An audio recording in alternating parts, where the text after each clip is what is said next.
Ujian pencapaian Cambridge CATS diperkenal di sekolah rendah dan menengah.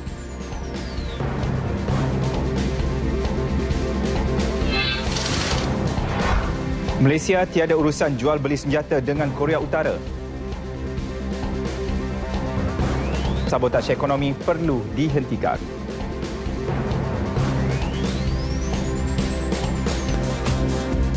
Assalamualaikum dan salam negaraku satu Malaysia. Ini N5 untuk edisi hari ini, Isnin 20 Mac 2017. Anda bersama saya Suhaimi Muhammad. Jadi lintas langsung ke negeri-negeri hari ini kami mulakan dengan perkembangan berita dari Pahang bersama rakan penyampai Nurul Ain Sujaiha Muhammad. Kemudian kita akan ke Sarawak bersama rakan penyampai Nur Jauna Abdullah, di Sabah bersama Hana Insyirah Pindeh, dan diakhiri lintas langsung dari Melaka nanti bersama Nur Amalina Abdul Halim. Semuanya seketika nanti. Teruskan kesetiaan anda bersama kami dalam N5. Masyarakat N5 memulakan laporannya. Ujian pencapaian Cambridge CATS akan diperkenalkan di sekolah rendah dan menengah luar bandar sebagai kaedah tambahan pembelajaran bagi subjek bahasa Inggeris. Program perintis Kementerian Pendidikan itu akan diadakan secara berperingkat mulai pertengahan tahun ini, membabitkan 40 buah sekolah yang lemah dalam penguasaan subjek itu. Menterinya Datuk Seri Mahathir Khalid berkata pelaksanaan sepenuhnya di semua sekolah seluruh negara akan diadakan dalam tempoh 1 atau 2 tahun lagi. CATS berupaya melatih murid menerusi pendedahan terbaru khususnya pembelajaran secara dalam talian. Kita berpendapat bahawa dia merupakan satu daripada program yang sangat baiklah untuk pelajar-pelajar, sebab yang paling penting sekali ialah bagaimana nak melihat untuk pelajar-pelajar, especially di luar bandar, dapat menguasai bahasa Inggeris ini ataupun sekurang-kurangnya boleh berkomunikasi in English. Beliau bercakap dalam sidang media Majlis Penerangan Strategi Pelaksanaan Bahasa Inggeris ke arah kemenjadian murid antara Kementerian dengan Cambridge Malaysian Education and Development Trust CMEDT di Putrajaya. Satu jawatankuasa kerja antara kedua-dua pihak juga akan ditubuhkan untuk memantau dan menggerakkan pelaksanaan kaedah CATS tersebut. Datuk Seri Mahathir dalam pada itu menyelar sikap Ahli Parlimen Bandar Kuching dari DAP Chong Cheng Jen yang mempertikai penghantaran guru agama ke Sarawak. Kenyataan seumpama itu tidak sepatutnya dikeluarkan kerana selain tidak profesional, Chong yang juga pengerusi DAP Sarawak dilihat cuba mencampuri sistem pendidikan negara yang telah dilaksanakan secara teratur selama ini. Tegas Datuk Seri Mahathir, penghantaran guru agama ke Sarawak bukan sesuatu yang luar biasa dan telah dilaksanakan sejak tahun 1963 lagi. Justru tidak perlu dipertikai. Selama lebih 50 tahun lalu, tiada masalah yang timbul kerana rakyat berbilang kaum saling menghormati antara satu sama lain serta memahami budaya masing-masing. Tak perlulah seorang ahli parlimen, walaupun dia pembangkang, dia nak membangkang semua perkara yang berkaitan dengan kerajaan, tapi tak perlulah sampai jangan hantar guru agama ke Sarawak. Sedangkan guru agama dihantar itu adalah guru agama yang interim, 401 orang, 401 kekosongan guru agama di sekolah kebangsaan di negeri Sarawak. Penghantaran itu disebabkan tiada pengambilan dan tiada guru tempatan yang boleh memenuhi kekosongan jawatan guru agama di Sarawak. Malah iklan guru interim atau sementara yang telah dibuka kepada calon guru sama ada dari Sabah maupun Semenanjung sebelum ini telah pun mendapat persetujuan Kerajaan Negeri Sarawak dan Jabatan Pendidikan Negeri. Pada sidang Dewan Rakyat minggu lalu, Ahli Parlimen DAP terbabit mendakwa guru-guru pendidikan Islam dari Semenanjung mencemarkan pemikiran anak muda generasi baru Sarawak dan membawa falsafah dan pemikiran sempit ke negeri itu. 8 lagi institusi pengajian tinggi awam dan swasta mendapat perakuan status suakreditasi Agensi Kelayakan Malaysia MQA. Perakuan itu membolehkan institusi masing-masing mengkreditasi sendiri program pengajian mereka yang ditawarkan secara dalaman tanpa melalui proses yang ditetapkan MQA. Menurut Menteri Pendidikan Tinggi Datuk Seri Idris Yusof, status suakreditasi ini membolehkan senat universiti terlibat boleh mengkredit sendiri program mereka. Jelasnya, kumpulan itu merupakan kumpulan kedua yang menyusuli 8 IPT yang telah mendapat status suakreditasi pada 2010. Dengan suakreditasi ataupun self accreditation ini melayakkan mereka untuk mengakreditasi sendiri subjek-subjek mereka. Dan ini merupakan autonomi yang diberi kepada universiti yang telah mencapai tahap kualiti yang dapat diperakukan oleh MQA. Ini yang hari ini yang dah lama kita dah beri 8 universiti. Beliau berkata demikian dalam sidang media pengumuman 8 perakuan status suakreditasi baharu dan pengekalan 8 perakuan status suakreditasi. Dalam pada itu, Datuk Seri Idris memberitahu laman sesawang Insider Higher Education telah melaporkan 40% daripada IPT di Amerika Syarikat mengalami penurunan bilangan permohonan kemasukan pelajar, sekaligus menjadikan ia peluang terbaik untuk Malaysia menarik pelajar-pelajar seluruh dunia untuk belajar di negara ini. Sementara itu, 3 graduan institusi pendidikan tinggi awam yang cemerlang dalam pencapaian akademik dan kurikulum menerima pingat Tunku Abdul Rahman sesi 2016. Penganugerahan oleh Yayasan Tunku Abdul Rahman YTAR bertujuan memartabatkan kecemerlangan pendidikan tinggi negara. Pemenang pingat emas disandang James Lian Yun Chen, 24 tahun yang merupakan graduan ijazah sarjana muda doktor pergigian dari USM yang menerima emas seberat 32 gram berserta wang tunai bernilai RM5,000.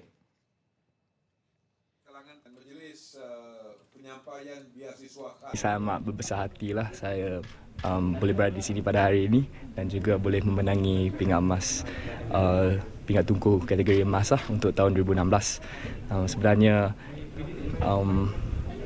boleh dikatakan bahawa kemenangan ini perlu dikongsikan bersama dengan rakan-rakan saya, terutamanya rakan-rakan Tunku Scholars saya.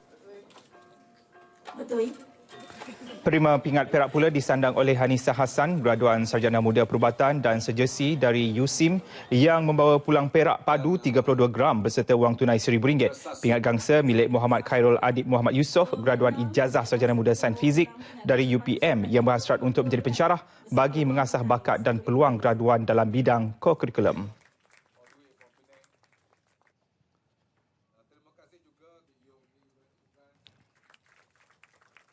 Apa yang mendorong pada kerjaan saya semestinya ibu bapa dan berkat daripada pensyarah sebab saya sentiasa menjaga hubungan dengan pensyarah dan tentunya dengan hubungan dengan Tuhan lah.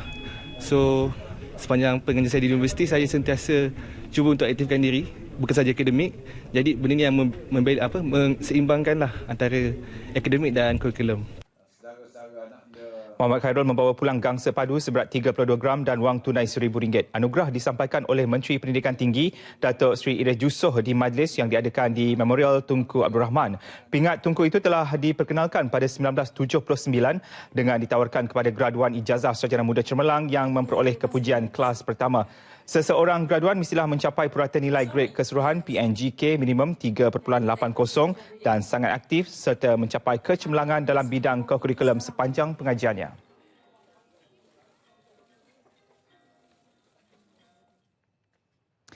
Selain penampilan aset-aset pertahanan paling canggih seperti jet pejuang Sukhoi Su-30SM milik Russian Knight, Pameran Maritim dan Aeroangkasa Antarabangsa Langkawi 5 2017 juga meneruskan momentum dengan beberapa rekod baru sebagai penganjuran paling besar dan penyertaan paling ramai. Pastinya Langkawi juga kembali menjadi tumpuan dunia khususnya industri pertahanan dan keselamatan menjelang perasmiannya esok. Langsung dari Pusat Pameran Antarabangsa Masyuri MIEC Langkawi, Ivan Toh bawakan perkembangan lanjut. Silakan Ivan. Ya, Syuhaimi, saya pasti ini antara acara dui tahunan yang dinanti-nantikan dan jenama yang semakin gah sejak penganjuran pertamanya pada tahun 1991 dan kesinambungan penganjuran 5 yang sudah memasuki edisi ke-14 ini pastinya untuk menyelahkan lagi agenda strategi industri pertahanan bukan saja di peringkat serantau peringkat Asia tetapi juga pelusuk global dan saban tahun jumlah penyertaannya juga semakin meningkat sekiranya kita imbas kembali pada penganjuran sulungnya pada tahun 1991 ketika itu hanya 99 buah syarikat dari 15 buah negara dan untuk tahun ini selepas 3 dekad mencipta prestij tersendiri pameran perdagangan yang akan mula dibuka esok telah pun menarik lebih 550 buah syarikat dari 36 buah negara. Dan pastinya juga industri pertahanan Rusia menghantar delegasi paling besar diikuti Amerika Syarikat, Jerman dan juga United Kingdom. Dan tahun ini untuk edisi 2017, 9 negara menyertai 5 untuk kali pertamanya, iaitu Brazil, ada Belanda, Ukraine, Hong Kong dan juga Thailand. Dan penyertaan syarikat-syarikat asing ini tahun ini meningkat sebanyak 40%. Dan pada tahun 2015 nilai kontrak yang dicatatkan berjumlah 9.29 bilion ringgit, meningkat hampir 1 kali ganda ataupun hampir 100% berbanding 4.7 bilion ringgit pada 2013. Jadi harapan yang sama kita letakkan untuk penganjuran edisi terbaru ini. Selain daripada pelawat perdagangan di MIEC ini yang akan dibuka untuk kedua-dua segmen aero angkasa dan juga segmen maritim, pastinya kita harapkan juga untuk pelawat awam yang akan dibuka pada 24 dan juga 25 Mac nanti, yang akan memberikan satu impak yang cukup signifikan kepada industri pelancongan negara, pastinya juga industri pelancongan Langkawi ini. Jadi untuk perkembangan ataupun untuk perincian seterusnya, saya serahkan kepada rakan saya, Andy Reza. Andy. Ya, Ivan, berbeza dengan keadaan di dalam MIEC, landasan lapangan terbang antarabangsa Langkawi kini dipenuhi dengan pesawat-pesawat daripada negara-negara yang terlibat dengan penganjuran 5 2017. Dan kalau anda dapat lihat di belakang saya ini, sekarang juruterbang dan juga juruteknik pesawat-pesawat tersebut sedang melakukan persiapan terakhir sebelum latihan terakhir bagi pertunjukan aero angkasa akan berlangsung sekitar jam 12 tengah hari nanti. Dan paling menarik sekali, pastinya ruang udara Pulau Legenda ini akan bergema dengan deruman enjin dan juga kelincahan aksi mendebarkan daripada pasukan aerobatik daripada Korea Selatan dan juga daripada Malaysia sendiri, Singapura di sebelah sana. Dan pastinya dengan jangkaan lebih 200,000 pelawat awam, ianya akan merancangkan sektor industri pelancongan tempatan dengan memberikan satu bentuk daya tarikan bagi memastikan pelancong tempatan dan juga pelancong asing terus berkunjung ke Malaysia. Kita saksikan laporan bagaimana penganjuran 5 ini mampu untuk terus merancangkan industri pelancongan tempatan. Saya dapat merasakan keterujaannya. Jadi terima kasih kepada Andy. Berbalik kepada gambaran di MIEC ketika ini, berbaki berbelas jam saja lagi sebelum 5 2017 membuka tirainya awal pagi esok. Kerja-kerja persiapan terakhir masih lagi dijalankan sehingga waktu ini. Dan di sinilah yang akan menjadi venue dan juga hub yang akan menjadi saksi kepada pemeteraian MOU, dialog, padanan dan juga perkongsian maklumat perniagaan. Juga satu lagi rekod yang suka saya kongsikan di sini, ruang pameran yang lebih luas dan juga selesa dengan keluasan 119,000 meter persegi. Syarikat-syarikat yang menyertai pameran kali ini juga bertambah berbanding penganjuran pada tahun 2015. Jadi itulah dia maklumat ataupun perincian yang boleh kami kongsikan buat masa ini. Sama-sama kita nantikan acara perasmiannya yang akan kami bawakan kepada anda selangsung di TV1 bermula 8 pagi esok. Sampai di sini saja dahulu. Saya Ivan To. Saya kembalikan bersama Syahimi di Angkasa Puri. Teruskan, Syahimi. Baik, terima kasih Ivan. Dan bagi kami di RTM pastinya akan membawakan liputan berkenaan dengan 5 2017 ini bermula esok 21 hari bulan hingga 25 Mac. Dan dengan cuti sekolah pastinya Langkawi akan menjadi tumpuan. Jadi bagi kami, Ivan, Andy dan juga Hani Muhili akan memberikan laporan dari 5 2017. Dan kita berehat seketika, kembali selepas ini. Baik, bersua kembali. Tiada urusan jual beli senjata api antara individu atau syarikat negara ini dengan Korea Utara, walaupun negara itu dilaporkan pernah menyertai pameran dan persidangan perkhidmatan pertahanan Asia DSA. Perkara itu disahkan Ketua Polis Negara Tan Sri Khalid Abu Bakar ketika ditemui media di Kulai.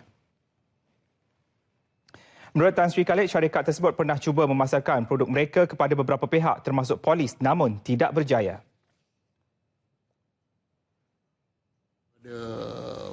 Tomahan mengatakan mereka berjual beli senjata api. Tidak ada satu senjata pun mereka jual. Dan walaupun mereka cuba memasarkan peralatan ketenteraan ini, telekomunikasi tentera ini, itu juga tidak berjaya mereka jual di sini. Syarikat International Global Sdn Bhd itu ditubuhkan pada 2005 di Kuala Lumpur dan ahli lembaga pengarahnya terdiri daripada warga tempatan dan Korea Utara. Ia pernah menyertai DSA pada 2012, 2014 dan 2015 tetapi ditutup kerana gagal memasarkan produknya dan penutupannya dimuktamadkan 15 Mac lalu. Dan ini mengenai perkembangan skandal pembunuhan Kim Jong-nam. Tan Sri Khalid mendedahkan beberapa suspek terbaru termasuk orang penting yang dikehendaki bagi membantu siasatan adalah warga Korea Utara. Beliau bagaimanapun enggan mendedahkan maklumat terperinci mengenai bilangan dan lokasi mereka kerana tidak mahu menimbulkan spekulasi yang boleh mengganggu siasatan.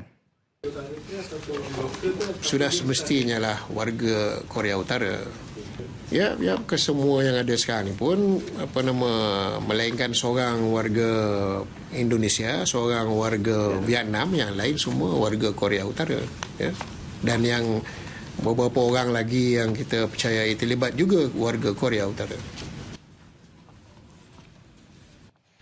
Tan Sri Khalid semalam mengesahkan ada beberapa suspek baru termasuk orang penting yang dikehendaki berhubung kes pembunuhan Jong-nam. Dalam perkembangan lain, polis berjaya menyelamatkan seorang wanita yang diculik dan dibawa ke Batam, Indonesia 21 Februari lalu. Menurut Tan Sri Khalid, mangsa berjaya dibawa pulang ke Johor Bahru, Johor petang semalam. 12 suspek di Johor Bahru dan 6 suspek dari Batam, Indonesia direman 7 hari bermula hari ini bagi membantu siasatan. Mangsa, seorang suri rumah diculik kira-kira pukul 3.30 pagi hampir sebulan lalu di rumahnya di Johor Bahru sebelum dibawa ke Batam dan dikurung di sebuah rumah ladang. Polis turut mendapat kerjasama pihak berkuasa Indonesia dan Singapura dalam usaha menyelamatkan mangsa. Kesemua suspek berusia 18 hingga 50-an turut meminta sejumlah wang tebusan daripada keluarga mangsa. Dalam kes-kes kidnapping for ransom, kita jangan bagi apa-apa publicity, kita jangan bercakap banyak supaya kita pihak polis ada ruang seluas-luasnya untuk kita menyiasat dan menyelamatkan mangsa. Beliau ditemui selepas menghadiri mesyuarat kick-off projek penambahbaikan dan perluasan sistem Central Criminal Intelligence Unit CCIU di Kulai Johor.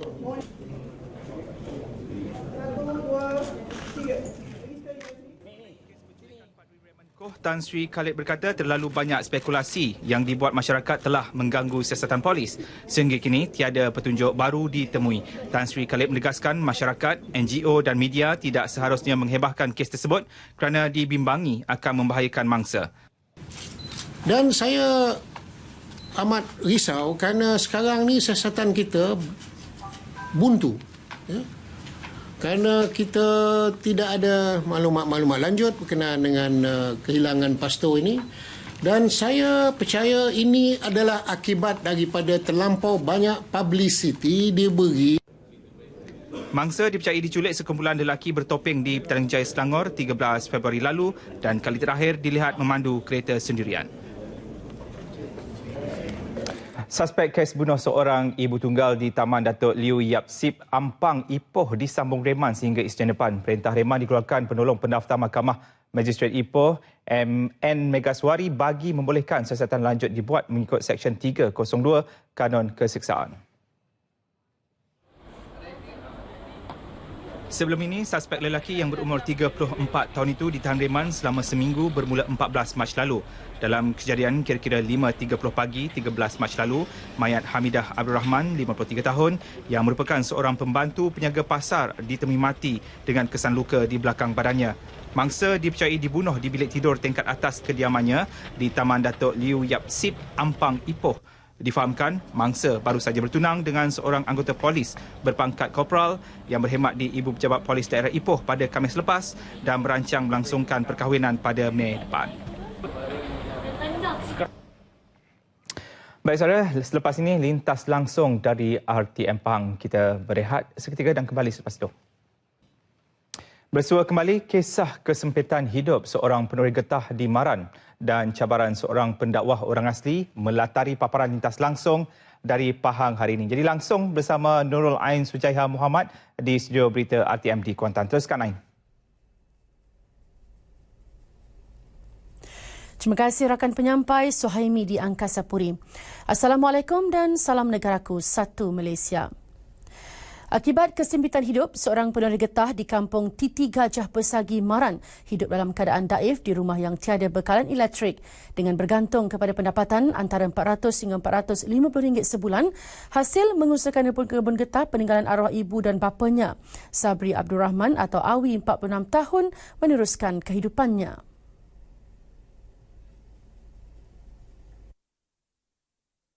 Sebelum ini, Awi pernah bekerja di luar daerah, namun pada tahun 2000, dia terpaksa pulang ke kampung menjaga ibu bapanya yang telah uzur kerana adik-beradiknya yang lain sudah berkeluarga dan berpindah. 3 tahun kemudian, bapanya meninggal dunia kerana kanser usus, diikuti ibunya tidak lama kemudian. Rumah peninggalan ibu bapanya ini sudah berusia 46 tahun dan hampir rebah menyembah bumi. Awi berkata, beliau tidak mampu membaiki rumah pusaka itu yang semakin uzur sejak dirempuh arus banjir tidak lama dulu. Orang yang beritahu tu semuanya harap ambil perhatian lah pada saya ni. Bukan maknanya saya minta bantuan dia orang, maknanya minta dia orang tengah lah, maknanya supaya dapat sama-sama macam orang lain jugalah, maknanya dapat bantuan seperti orang lain. Sebab saya seorang je yang ketinggalan ni.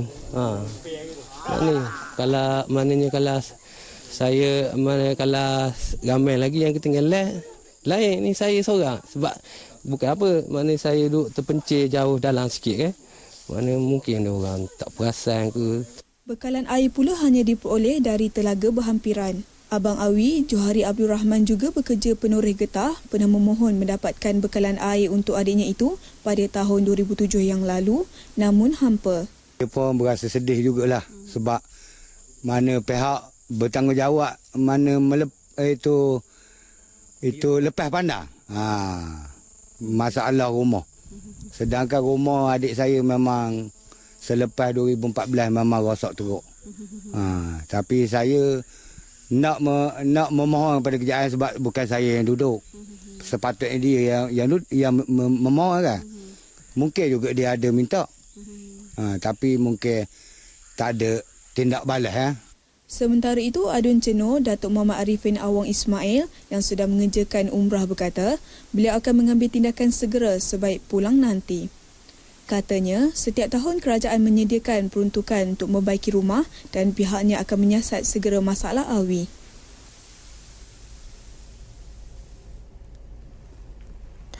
Saya mendalami ajaran Islam bagi membantu suku kaum saya ke arah jalan yang benar. Itu harapan seorang penduduk di kampung Penderas Temerloh terhadap masyarakat orang asli suku kaum Jahud yang ketika ini bertugas sebagai pembantu penggerak Pusat Pembangunan Tamadun Masyarakat Asli Pertama. Ikuti laporan yang disediakan Jasmi Faisal Muda. Tapi saya cakap dalam bahasa orang asli. Syahrul Rizwan Solong, 37 tahun, seorang saudara baru yang mendalami ajaran Islam apabila memulakan pengajian di Pertama selama hampir 2 tahun. Beliau menyambung pengajian ke Institut Dakwah Islamiah di Pengkalan Cepa, Kelantan sebelum diamanah menggalas jawatan pembantu penggerak dakwah. Beliau yakin ruang yang ada itu memberi peluang kepadanya memperluas ajaran Islam kepada masyarakat orang asli. Sebab saya tengok pada waktu itu di kampung saya ni tidak ada kuranglah tenaga pengajar kan, pengajar kurang. Jadi saya rasa why not saya sendiri yang belajar, sekurang-kurangnya saya dapat baca Quran, menghafal Quran, menguasai sedikit sebanyak ilmu asas perdoaan. Syahrul menyifatkan cabaran mengekalkan itizam saudara baru untuk terus mendekati Islam sebagai sangat menguji. Ini kerana golongan itu perlukan sokongan berterusan berkaitan aspek didikan agama agar tidak kembali kepada cara hidup mereka sebelum ini. Sehubungan itu, beliau mengatur gerak kerja dengan menyediakan kelas mengajar Al-Quran dan Fardu Ain secara harian, mingguan dan bulanan selain program ziarah ke rumah saudara baru. Itu kita sini, kami sini spek kami mengajar Al-Quran Fardu Ain. Ada kelas 3 kali seminggu. Kemudian kami ada aktiviti ziarah harian. Ziarah harian ni kita akan jumpa sekurang-kurangnya seorang saudara baru setiap hari. Sejak memulakan tugas pada 2010, Syahrul telah membawa 30 saudara baru dalam kalangan masyarakatnya memeluk Islam. Jasmi Faisal Muda bersama juru kamera Badul Hisan Khalil untuk Berita RTM.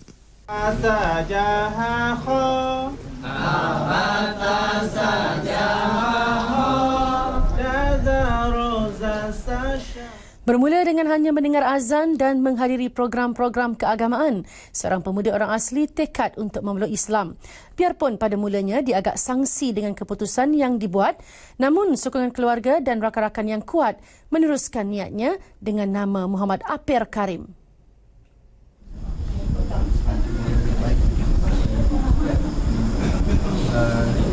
Muhammad Aper, 21 tahun yang berasal dari Negeri Sembilan, tertarik pada agama Islam semenjak belasan tahun. Dengan kebanyakan kenalannya yang beragama Islam, membuatkan Muhammad Aper semakin tertarik dengan Islam. Saya banyak ikut kawan-kawan.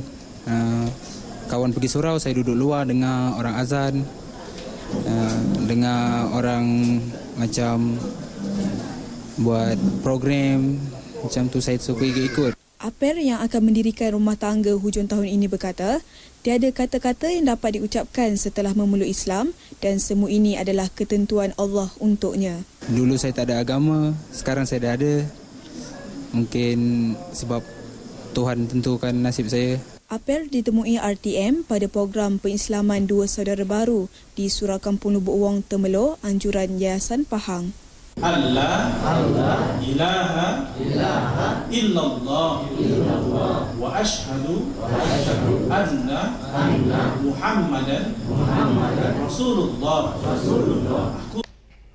Paparan itu mengakhiri sumbangan berita dari Pahang. Kembali kepada Suhaimi di Studio 3 untuk berita seterusnya.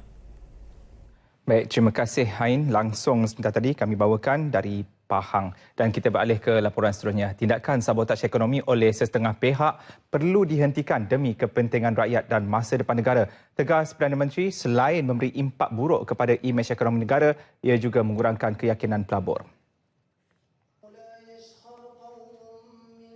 Jelas Datuk Seri Najib Tun Razak, Malaysia sebelum ini hampir kehilangan 31 bilion ringgit pelaburan syarikat minyak negara Arab Saudi. Saudi Aramco berikutan tindakan mereka yang tidak bertanggungjawab cuba memberikan imej buruk mengenai ekonomi negara. Hanya apabila diberikan maklumat sahih bahawa Malaysia adalah negara yang berjaya dan mendapat penerapan A, pelaburan tersebut berjaya dikekalkan. Sikit sebanyak unsur sentimen yang boleh dipengaruhi melalui cita-cita yang bertujuan untuk memburukkan keadaan ekonomi kita dengan meluahkan fakta-fakta yang tidak berasas ataupun tidak tepat. Oleh itu, selain daripada perkara ini tidak wajar diteruskan, walaupun kita ada berbeza pendapat politik, tetapi kepentingan negara tidak seharusnya dijadikan sebagai pertaruhan dalam soal politik kepartian. Ini amat penting sebab dengan izin Tuan Ibu Ketua, kepentingan negara, national interest sepatutnya mengatasi segala-galanya. Inilah yang saya harap, saya merayulah jangan adanya unsur-unsur sedemikian.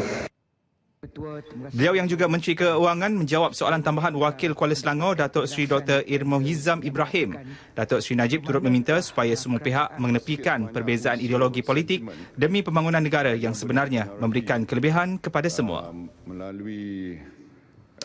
Inisiatif berterusan Kerajaan Persekutuan menyedia kemudahan infrastruktur untuk kemudahan rakyat di Kelantan mendapat perhatian Pemangku Raja Kelantan Dr. Tengku Muhammad Faris Petra. Merujuk antaranya cadangan pembinaan projek jajaran rel Pantai Timur ECRL, baginda bertitah selain memberi keselesaan, pelaksanaan projek pembangunan mampu jadi pemangkin kepada kemajuan sosioekonomi negeri.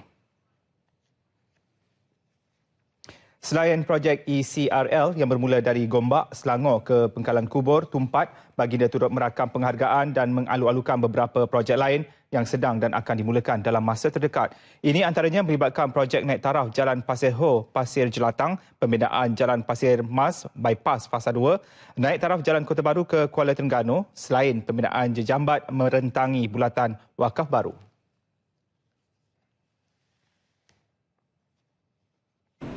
Itu juga dimaklumkan bahawa cadangan projek jajaran Rel Pantai Timur PCRM jangka akan dimulakan melalui perusahaan jajaran dan penerbangan tanah pada tahun ini.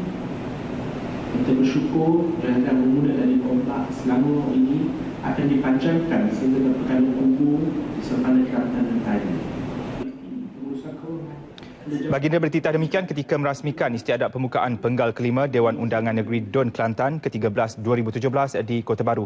Demi kesejahteraan rakyat, Baginda turut menyarankan kerajaan negeri supaya terus mempertingkat kerjasama dengan agensi-agensi persekutuan seperti Lembaga Pembangunan Pelaburan Malaysia (MAIDA) dan Majlis Pembangunan Wilayah Ekonomi Pantai Timur (ECRDC), terutama dalam menyediakan paket insentif terbaik untuk menarik pelaburan masuk ke Kelantan.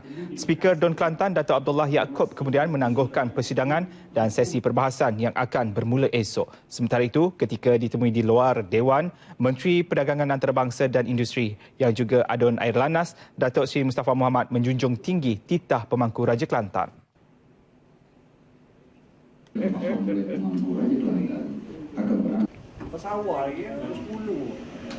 Dengan kemudian prosedur lebih baik, insya-Allah pergerakan pengangkutan akan lebih lancar dan ini akan menggerakkan kemajuan ekonomi Kelantan. Jadi kita ucap terima kasih kepada Yang Maha Tuanku atas keperhatianan dan sokongan kepada kerjasama yang erat antara kerajaan negeri dan pusat dalam hal-hal yang melibatkan kepentingan bersama, khususnya pembangunan Kelantan. Baik, N5 berehat sekali lagi, lintas langsung dari Sarawak dan Sabah menyusul seketika nanti. Lintas langsung dari Sarawak, untuk itu kita terus saja bersama Nur Jauna Abdullah di studio berita RTM di Kuching. Silakan Nur Jauna. Terima kasih Suhaimi di Angkasa Puri. Assalamualaikum dan salam negaraku satu Malaysia. Seramai 189 pendatang asing tanpa izin parti telah ditangkap dalam satu ob ikrar yang dijalankan oleh bahagian penguatkuasa Jabatan Imigresen Negeri.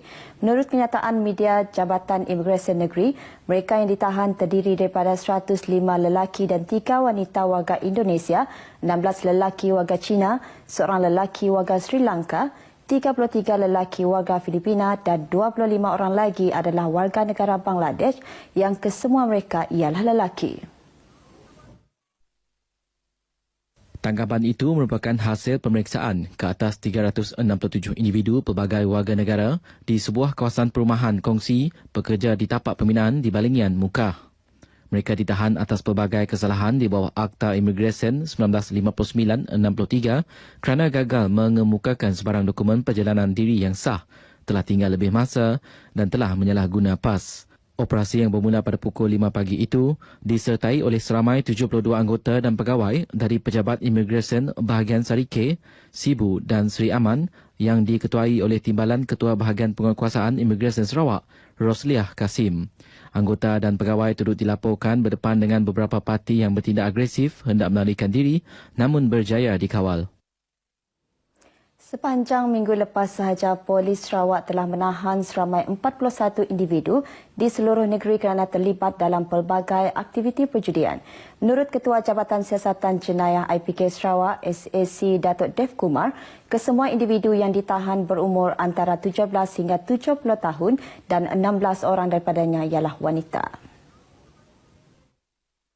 SAC Datuk Dev yang dihubungi RTM memberitahu pihaknya turut merampas wang tunai berjumlah RM6,633, mesin pencetak dan telefon bimbit. Tambah beliau, daripada 26 operasi yang dijalankan, menyaksikan 22 serbuan melibatkan judi nombor ekor, manakala selebihnya judi cyber. Beliau turut mendedahkan pusat komersial Kenyalang Park di Kuching antara lokasi yang sering mendapat aduan. Kes akan disiasat di bawah Akta Rumah Perjudian Terbuka 1953. Beliau turut menasihatkan orang ramai untuk melaporkan sebarang aktiviti perjudian di kawasan mereka. Dalam perkembangan lain, SAC Datuk Dev Kumar berkata, Polis Sarawak turut menyebu 5 buah pusat refleksologi dan menahan 22 wanita di Kuching dan Padawan sepanjang minggu lepas. 3 daripada rumah urut itu beroperasi di MJC Batu Kawah dan 2 lagi di sekitar Bandaraya Kuching. SSC Datuk Dev ketika dihubungi RTM berkata tindakan diambil kerana terdapat aduan orang awam yang ditawarkan khidmat seks semasa mengunjungi pusat-pusat tersebut. Kesemua wanita terbabit merupakan rakyat asing termasuk China, Vietnam dan Filipina. Beliau turut mengingatkan tindakan tegas akan diambil terhadap mana-mana pengusaha rumah urut yang menawarkan khidmat seks dalam perniagaannya. Kes akan disiasat di bawah Akta Imigresen dan Ordinan Hiburan. Polis menahan seorang lelaki berumur 58 tahun kerana didakwa mencederakan seorang pegawai penguatkuasa tempatan di Kuching baru-baru ini. Menurut Ketua Polis Daerah Kuching SCP Abang Ahmad Abang Julai, suspek tersebut ditahan di tepi Jalan Penrisen Kuching pada pukul 1.30 petang semalam. Siasatan awal mendapati suspek mengaku mencederakan seorang pegawai Majlis Bandaraya Kuching Selatan MBKS di Pasar Stutong yang sedang bertugas pada awal pagi semalam. ACP Abang Ahmad yang dihubungi pemberita RTM mengesahkan kes akan disiasat di bawah Seksyen 332 Kanun Keseksaan kerana dengan sengaja menyebabkan cedera bagi menakutkan penjawat awam. Polis jelasnya juga sedang mengesan suspek lain yang terlibat. Lita pintas dipercayai punca kemusnahan rumah rehat pejabat daerah Limbang di Taman Tasik Mas akibat kebakaran pada kira-kira jam 9.56 malam tadi. Ketua Balai Bomba dan Penyelamat BBP Limbang, penolong kanan penguasa bomba Tawang Linggem, memberitahu siasatan awal mendapati Lita pintas dipercayai berlaku selepas kejadian kilat kuat semasa hujan lebat malam tadi. Seramai 15 orang anggota Balai Bomba dan Penyelamat Limbang bergegas ke tempat kejadian sejurus menerima panggilan daripada orang awam. Tawang memberitahu pihaknya mengalami kesukaran pada awal proses pemadaman berikutan kelewatan pemotongan arus elektrik selain ketiadaan pilih bomba di kawasan itu. 2 orang penghuni yang merupakan penjaga rumah rehat itu berjaya menyelamatkan diri semasa kejadian. Manakala sebanyak 4 buah kenderaan pejabat daerah Limbang berjaya diselamatkan. Api berjaya dikawal sepenuhnya pada pukul 11.07 malam. Antara agensi lain yang turut membantu termasuk polis, APM, SESCO dan pasukan bomba Skrela Kampung Seberang Kedai seramai 9 orang. Tiada kemalangan jiwa dilaporkan dan anggaran kerugian masih dalam siasatan. Setakat ini dahulu berita dari Sarawak untuk N5 petang ini. Berita seterusnya kembali bersama Suhaimi di Angkasa Puri. Baik, terima kasih Nurjauna langsung dari Kuching, Sarawak. Dan kita teruskan lintas langsung petang ini dari Sabah bersama-sama Hana Insyirah di studio berita RTM di Kota Kinabalu. Silakan, Hana. Terima kasih Syuhaimi di Angkasa Puri. Assalamualaikum dan salam negaraku satu Malaysia. Kerajaan negeri komited untuk meneruskan dan menambah baik penganjuran festival berbentuk kebudayaan di Sabah. Ketua Menteri Datuk Seri Panglima Musa Haji Aman berkata, ini kerana program seumpama merupakan platform terbaik memperlihat keharmonian dan kesatuan rakyat berbilang kaum, etnik dan budaya di negeri ini kepada masyarakat luar khususnya pelancong. Menurut Datuk Musa, kepelbagaian budaya dan etnik bukan penghalang atau pemisah sesama rakyat. Sebaliknya, ia menjadi kekuatan untuk mengukuhkan bangsa Malaysia. Sehubungan itu, katanya kerajaan akan terus membela kepentingan setiap rakyat dan tidak akan meminggirkan mana-mana kelompok masyarakat di negeri ini. Datuk Musa berucap demikian ketika merasmikan Festival Kebudayaan Antarabangsa Tawau FKAD 2017 di Tawau. Dalam pada itu, beliau juga menyuruh agar setiap daerah mengambil inisiatif menganjurkan aktiviti budaya bagi menampilkan keunikan adat dan budaya masing-masing. Terdahulu berucap Presiden Majlis Perbandaran Tawau MPT yang juga pengerusi penganjur FKAD, Ali Juz Muhammad Ali Sipil berkata, bermula tahun ini FKAD diadakan pada minggu ketiga bulan Mac sebagai langkah mengangkat program berkenaan sebagai salah satu produk pelancongan negeri. FKAD yang diadakan di perkarangan pejabat MPT mendapat penyertaan 27 etnik tempatan dan luar negara seperti Indonesia, Thailand serta Filipina. Ia dihadiri kira-kira 50,000 pengunjung daripada pelbagai lapisan masyarakat. Anggota Jabatan Penjara Malaysia diingatkan untuk mengamalkan budaya integriti termasuk amanah dalam tugasan agar dapat memberikan perkhidmatan terbaik kepada masyarakat. Ketua Pengarah Penjara Malaysia, Komisioner Jeneral Penjara Datuk Seri Haji Zulkifli Omar berkata, langkah itu penting bagi memastikan organisasi berkenaan kekal teguh menerajui bidang pemulihan dan kepenjaraan di rantau ini. Datuk Seri Zulkifli menggesa warga kerja Jabatan Penjara untuk sentiasa melengkapkan diri dengan ilmu pengetahuan dan kemahiran yang relevan dengan bidang mereka. Aspek berkenaan amat diperlukan agar profesionalisme dan kebolehan kaki tangan mendapat pengiktirafan sewajarnya. Beliau berucap demikian dalam majlis sambutan Hari Penjara ke-227 bertemakan peneraju perkhidmatan korektif di Kota Kinabalu. Teks ucapan dibacakan Pengarah Penjara Sabah dan Wilayah Persekutuan Labuan Haji Suria Idris. Menurut Datuk Seri Zulkifli, pegawai penjara menjadi contoh kepada masyarakat selain berperanan penting dalam membina semula kendiri para penghuni penjara. Justru beliau mengingatkan mereka agar tidak terjebak dalam salah laku yang mengundang persepsi negatif masyarakat. Seramai 45 pegawai dianugerahkan pingat dan sijil manakala 4 orang mendapat kenaikan pangkat dalam majlis berkenaan. Sementara itu, Majlis Sambutan Hari Penjara Malaysia kali ke-227 peringkat Zon Sabah, Wilayah Persekutuan Labuan telah berlangsung di Penjara Sandakan. Berucap merasmikan sambutan berkenaan, Pembantu Menteri Kerajaan Tempatan dan Perumahan, Datuk Zakaria Muhammad Idris berkata, Kerajaan Negeri sentiasa memberi kepercayaan dan meletakkan harapan kepada institusi penjara untuk memulihkan penghuninya. Beliau berharap kolaborasi antara institusi itu dan pemimpin serta masyarakat dilipat ganda ke arah melahirkan masyarakat berkualiti dan berjaya. Dalam majlis ini, seramai 55 warga kerja Jabatan Penjara dianugerahkan pingat dan 13 menerima kenaikan pangkat. Turut disampaikan sijil penghargaan kepada pelajar cemerlang. Perkhidmatan klinik pergigian bergerak yang telah mula beroperasi di negeri ini sejak tahun lepas telah memberi manfaat dan impak besar dalam aspek penjagaan kesihatan pergigian rakyat. Klinik yang memberi kemudahan pergigian lengkap itu telah memudahkan masyarakat, khususnya di kawasan yang jauh dari klinik untuk menjalani rawatan gigi. Ketua Menteri Datuk Seri Panglima Musa Jaman yakin dengan adanya kemudahan berkenaan, kawalan penyakit pergigian dapat dipertingkat di samping berupaya mendidik masyarakat tentang cara penjagaan kesihatan pergigian dengan lebih berkesan dan betul. Beliau berucap demikian sempena pelancaran Hari Kesihatan Pergigian Sedunia 2017 di peringkat kebangsaan bertemakan Pintar Jaga Mulut di Kota Kinabalu. Teks ucapan dibacakan pembantunya Datuk Insinyur Edward Yong Oifa. Setakat ini terdapat 2 klinik pergigian bergerak di Sabah yang ditempatkan di Kota Kinabalu dan Tawau. Operasi klinik berkenaan bergantung kepada keperluan masyarakat. Turut hadir dalam sambutan berkenaan Pengarah Kanan Kesihatan Pergigian Malaysia, Datuk Dr. Nur Alia Ismail, Pengarah Kesihatan Negeri, Datuk Dr. Christina Rundi dan Presiden Persatuan Doktor Pergigian Malaysia, Dr. Chow Kai Fu. Hari Kesihatan Pergigian Sedunia disambut serentak lebih 130 negara yang menjadi anggota Kesatuan Pergigian Sedunia termasuk Malaysia. Sekian berita dari Sabah petang ini. Kembali kepada Syuhaimi di Angkasa Puri. Silakan.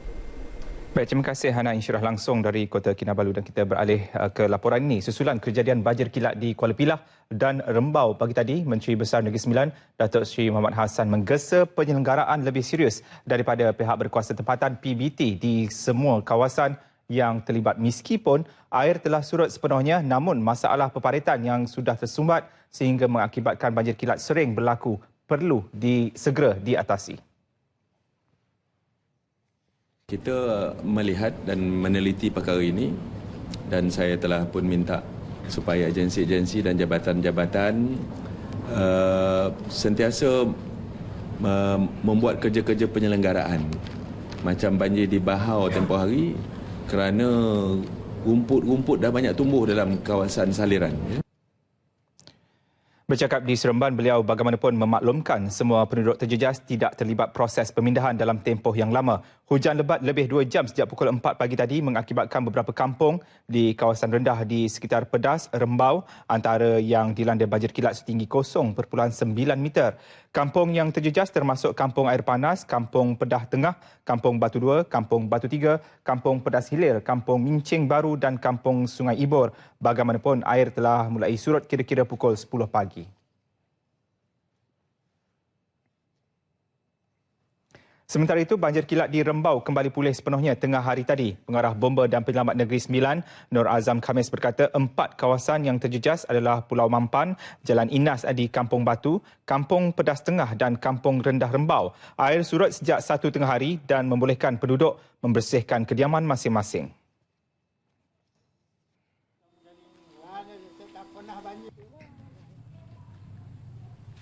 Keadaannya pasal kita tak pernah nyuruh banjir, panik jugalah. Kan? Jadi barang-barang dalam ni pun kita tak buat apa. Memang lupa nak apa kan. Mana yang kita nampak tu naik ke atas. Kejadian ni berlaku pukul 6. Pukul 6 dah mula naik air. Tapi rumah saya ni 6 suku macam tu baru naik air masuk rumah. Punca dia kepala air sungai tu, empangan tu empang dia kecil sangat. Jadi tak mampu untuk menampung air tu. Saya berharap agar pihak yang bertanggungjawab datang beri bantuan dekat kami penduduk kat sini. Sambutan rakyat terhadap projek rumah mampu milik antara paparan berita dari negeri Hang Tuah. Dan untuk laporannya, kita terus saja berlintas langsung bersama-sama Nur Amalina Abdul Halim di studio berita RTM di Melaka. Silakan, Amalina. Terima kasih rakan penyampai di Studio 3 Angkasa Puri. Assalamualaikum dan salam negaraku satu Malaysia. Program Rumah Mampu Milik RMM mendapat permintaan yang sangat tinggi hingga 4 kali ganda di Melaka. Menurut Ketua Menteri Datuk Seri Idris Harun, sehingga 15 Mac lalu, 62,556 unit RMM dibangunkan di seluruh negeri ini. Daripada jumlah itu, lebih 30,000 unit telah dibangunkan jabatan atau agensi kerajaan seperti Lembaga Perumahan Melaka dan Pretam serta pemaju-pemaju perumahan swasta. Lebih 32,000 unit lagi sedang dibangunkan pelbagai agensi kerajaan persekutuan termasuk Prima, Syarikat Perumahan Negara, Perumahan Penjawat Awam Satu Malaysia dan Jabatan Perumahan Negara. Lebih 9,000 RMM siap dibina dan sudah diduduki. Hampir 25,000 unit lagi sedang dalam pembinaan manakala lebih 28,000 unit lagi dalam proses kelulusan dan pembinaan. Melaka, jadi orang Melaka tidak perlu risau lagi di atas kehendak mereka untuk memiliki rumah. Saya yakin dan percaya kerajaan negeri tetap mampu berupaya untuk membekalkan perumahan yang mencukupi kepada penduduk-penduduk di sini. Ketika merasmikan rumah contoh, projek RMM Pulai diserkam, Datuk Seri Idris berkata, peratus pemilikan rumah di negeri ini berada pada tahap 84%, iaitu kedua tertinggi di negara ini berbanding peratus pemilikan rumah peringkat negara, iaitu 76.1%. Saya rasa teruja lah sebab saya dah lama mencari rumah kan. Dengan kesempatan ini dapat pula lembaga perasmian ada dekat Bukit Pulai ini. Dengan ekonomi sekarang tak berapa stable pun, gaji pun. Tapi Alhamdulillah lah, diorang bagi saya peluang untuk membeli rumah contoh ni. Harga pun berpatutan, mungkin mampu milik lah untuk keluarga kami. Rumah mampu milik ni memang sesuai lah. Tapi saya rasa dia rumah ni memang kalau boleh bagi macam orang yang belum ada rumah lagi. Contoh macam saya lah kan. Saya duduk rumah mak mentua, saya berniaga duduk rumah mak mentua. Tapi memang saya belum ada rumah lagi lah. Saya harap memang saya boleh dapat dah. Sejauh mana keberkesanan Pusat Transformasi Bandar UTC Melaka kepada penduduk negeri ini sejak ditubuhkan lebih 6 tahun lalu? Adakah ia benar-benar dapat menepati sasaran penubuhannya atau sebaliknya? Nur Syafina Sari mengupas prestasi UTC pertama negara itu.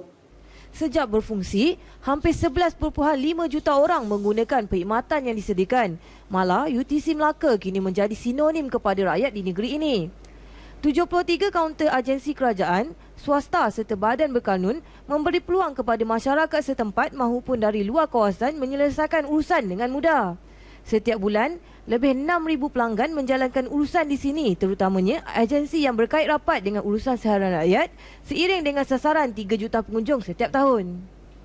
Selain perkhidmatan kaunter, UTC Melaka turut menyediakan pelbagai bentuk khidmat masyarakat dan ruang program untuk masyarakat. Bagi menambah keberkesanan UTC, kerajaan negeri merancang menambah kaunter perkhidmatan seperti kumpulan wang simpanan pekerja, KWSP dan kaunter My Farm Outlet untuk memudahkan rakyat mendapatkan bekalan makanan segar dari ladang.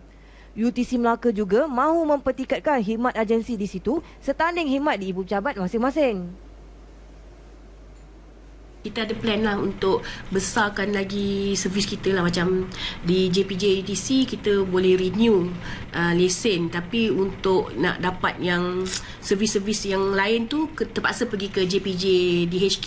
Jadi kalau boleh kita apa yang ada di HQ boleh dapat servis di UTC. Jadi mungkin kita boleh besarkan lagi premis tu. Rata-rata masyarakat yang berkunjung di UTC Melaka berpuas hati dengan perkhidmatan yang diberikan.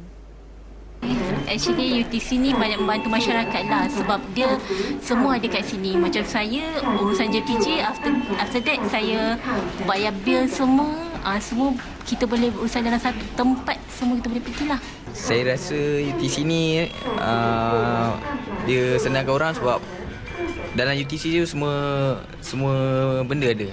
Macam kat sini ada JPN, ada immigration semua kan. Okay, so macam-macam ada. So kita tak payah nak pergi tempat-tempat lain, semua macam satu tempat kan. I feel more convenience if you come to my house from here, and more save my time and my cost also, my petrol fuel. So I think this is very convenient to everyone So come to UTC. Segala yang disediakan kerajaan ini adalah untuk kemudahan rakyat. Oleh itu, ia perlu dimanfaatkan demi kelangsungan wawasan negara memberi perkhidmatan terbaik kepada masyarakat. Laporan Nur Syafina Sari bersama juru kamera Zulkarnain Abdul Rahman untuk RTM. Menubuhkan Ranger Penyu Antarausaha Jabatan Perikanan Negeri menangani masalah kepupusan penyu karah. Menurut pengarahnya Muhammad Ghazali Abdul Manap, pihaknya juga mengambil langkah menanam pokok merambung atau nama saintifiknya Scaevola takada di sepanjang pantai Melaka yang pernah popular sebagai tempat pendaratan penyu. Spesies pokok itu dipilih kerana ia digemari penyu untuk melindungi sarang telurnya daripada dicuri. Kadar kecurian telur penyu itu juga semakin berkurangan sejak Pusat Konservasi dan Penerangan Penyu di Padang Kemunting menubuhkan Ranger Penyu sejak 2 tahun lalu. 19 Ranger Penyu pasukan itu memungut lebih 42,000 biji telur penyu jenis karah di 13 lokasi pendaratan bermula pantai Kuala Linggi hingga Pulau Upe tahun lalu. Daripada jumlah tersebut, lebih 14,000 atau 35% telur penyu berjaya ditetaskan. Kita ada kerjasama dengan WWF bagi ranger-ranger ini mengutip telur penyu yang didaratkan di luar daripada kawasan Santuari lah. Jadi impact dia nampak berkesan lah. Sebelum ni berlaku kecurian ni. Tapi dengan adanya ranger penyu, kes-kes kecurian penyu ni makin berkurangan. Paparan itu mengakhiri sumbangan berita dari Melaka. Kembali kepada rakan penyampai di Angkasa Puri untuk berita seterusnya. Baik, terima kasih Amelina langsung dari Melaka sebentar tadi dan kita seterusnya beralih ke Malaysia bersama Muhammad Arif Adenan untuk laporan cuaca semasa. Silakan. Terima kasih rakan penyampai di Angkasa Puri. Assalamualaikum dan salam negaraku Malaysia. Laporan cuaca dimulakan terlebih dahulu dengan melihat kepada carta angin. Secara amnya angin bergerak dari arah barat laut bagi kawasan Semenanjung Malaysia dan negeri Sarawak, manakala dari arah timur laut bagi kawasan negeri Sabah. Angin bergerak dengan kelajuan kurang dari 30 km sejam. Untuk melihat keadaan cuaca semasa, kita beralih ke paparan imej gemerada. Pada ketika ini, hujan beserta ribut petir di satu tempat sedang berlaku di kawasan negeri Perlis, Kedah, Pulau Pinang, Perak, Pahang, Terengganu, Selangor. Begitu juga di negeri Sarawak, iaitu di bahagian Limbang, Miri, Kapit, Bintulu, Sibu, Sarike, Bintulu dan juga Kuching. Manakala di negeri Sabah, iaitu di daerah Lahad Datu. Hujan beserta ribut petir yang sedang berlaku dijangkakan akan beransur-ansur dan menjelang lewat petang nanti. Seterusnya kita ke tinjauan cuaca bandar utama. Sekian dahulu daripada Met Malaysia. Assalamualaikum dan salam negaraku Malaysia.